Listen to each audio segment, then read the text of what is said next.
झाड़ू लगाते लगाते खिल गया कमल। जी हाँ, एक कमल नहीं, दो कमल नहीं, अपितु 7 कमल लगातार खिले और ऐसे खिले कि झाड़ू मुरझा गई।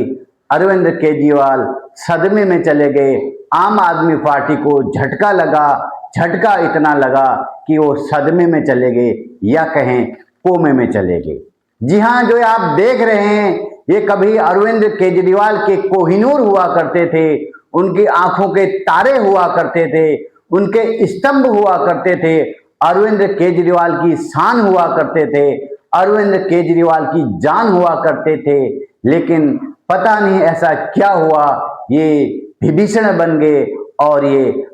कमल के दामन को उन्होंने थाम लिया, भारतीय जनता पार्टी की सदस्यता ले ली और आम आदमी पार्टी के जो मुखिया हैं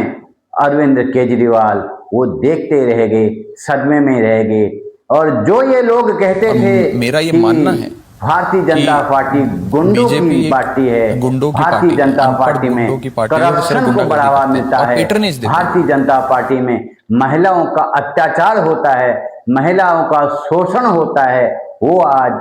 भारतीय जनता पार्टी की गोद में जाकर बैठे। जी हाँ, एक शेर याद आ रहा है, बन के हादसा बाजार में आ जाएगा, बन के हादसा बाजार में आ जाएगा, जो नहीं हुआ हो वो अखबार में आ जाएगा। चोर उचक्कों की करो कद्र,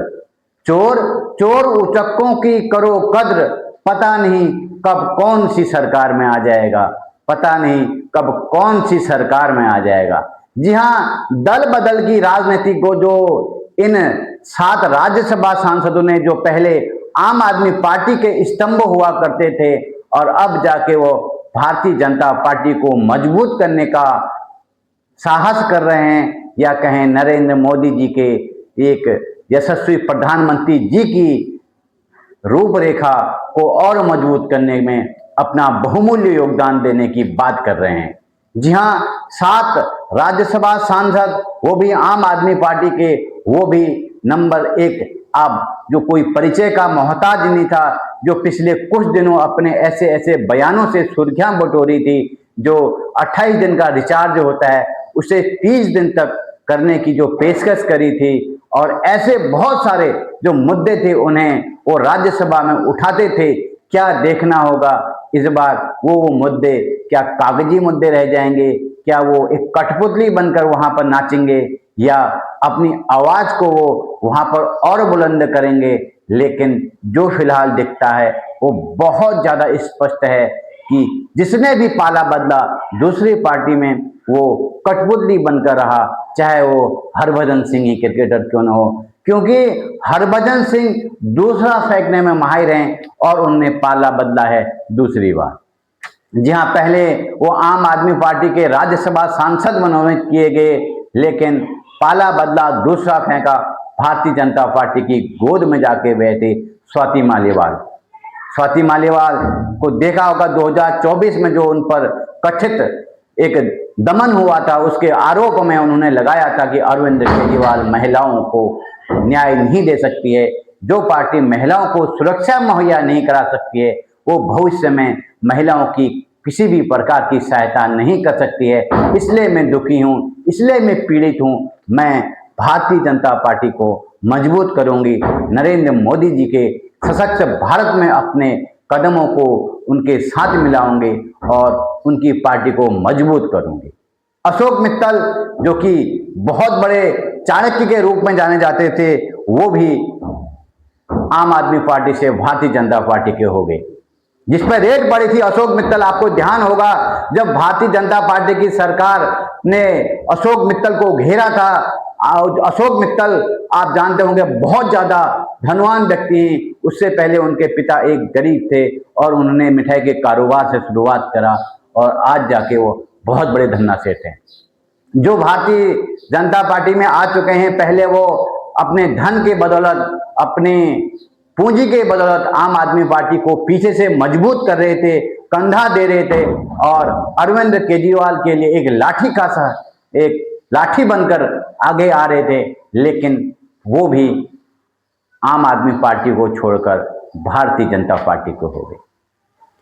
और विक्रमजीत सिंह साहनी हो या स्वाति मालीवाल हो या संदीप पाठक हो। संदीप पाठक को बहुत कम लोग जानते होंगे। संदीप पाठक आम आदमी पार्टी के चाणक्य थे, जिन्होंने गुजरात में, जिन्होंने पंजाब में आम आदमी पार्टी को मजबूत करा। पंजाब में उनके इतने ज्यादा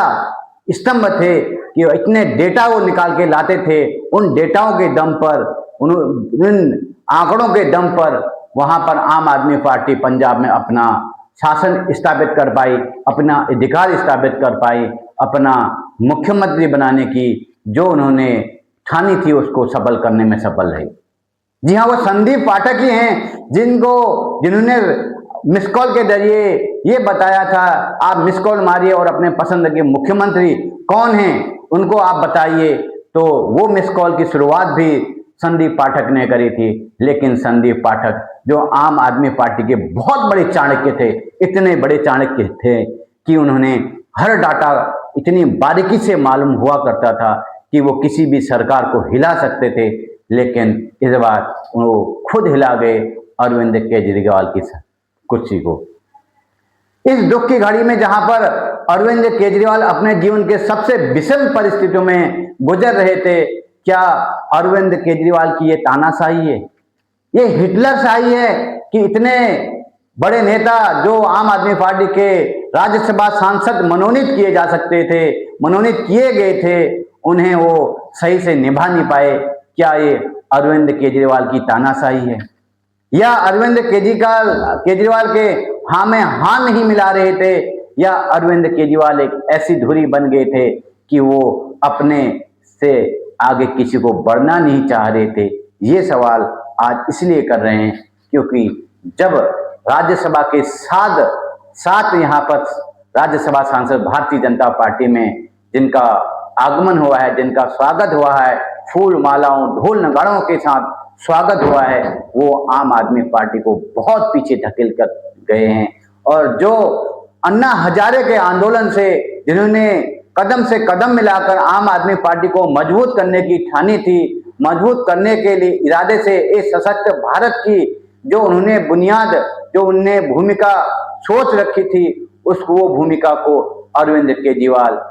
धूमिल कर गए। अरविंद केजरीवाल की हिटलरशाही, तानाशाही और एक ऐसे राजनेता के रूप में जो अपने से किसी दूसरे को आगे नहीं बढ़ना देना चाहते हैं, ये पटकथा यही बताती है कि किस प्रकार से इन राज्यसभा सांसदों का शोषण हुआ होगा, इन राज्यसभा सांसदों का मनोबल टूटा होगा जो भारतीय जनता पार्टी में चले गए। और दूसरा पहलू ये कहता है कि ईडी सीबीआई की जांच से बचने के लिए, इन सभी जो सीबीआई से बचने के लिए इन्होंने पार्टी का दामन थामा और पार्टी का दामन ऐसे पार्टी को पकड़ा जो वॉशिंग मशीन में धुलकर साफ हो जाते हैं, उनका शुद्धिकरण हो जाता है, कोई उन पर दाग नहीं रह जाता है, वो राम भक्त कहलाते हैं, वो अच्छे नेता कहलाते हैं। यही पटकथा लिखती है राजनीति। क्या गजब की चीज राजनीति है कि आप वहां से उठे, आप वहां पर अत्याचारी हो, वहां पर आप दमन करने वाले हो, वहां पर आप करप्शन करने वाले हो, पाला बदलिए और जो सत्ता पर आसीन है, जो सत्ता के सर्वोच्च शिखर पर आसीन है, आप उसकी गोद में जाकर बैठ जाइए, आपके सारे दाग धुल जाएंगे, आप सर्वोपरि हो जाएंगे, आप राम भक्त कहलाएंगे। क्या गजब की राजनीति है भारतीय इतिहास में। बहुत बड़ा राजनीतिक उठापटक जैसे भी पहले भी हुआ करता था, जिस समय कांग्रेस की सरकारें हुआ करती थी, उस समय सारे जो आज भारतीय जनता पार्टी के स्तंभ हैं वो उनकी गोद में जाकर बैठ जाया करते थे। और आज जैसे कि भारतीय जनता पार्टी का बोलबाला है, अमित शाह और नरेंद्र मोदी की जोड़ी का बोलबाला है, और समस्त एजेंसियां, चाहे ईडी हो चाहे और एजेंसियां हो, वो अपने खौफ से किसी को पाला बदलने को मजबूर कर देते हैं या स्वतः ही हो जाते हैं। ये है राजनीति भारतीय इतिहास की। लेकिन चकनाचूर हुआ है अन्ना हजारे का सपना, चकनाचूर हुआ है वो आंदोलन जहां पर झाड़ू मारकर लोग कहते थे कि वहां के राजनेता थे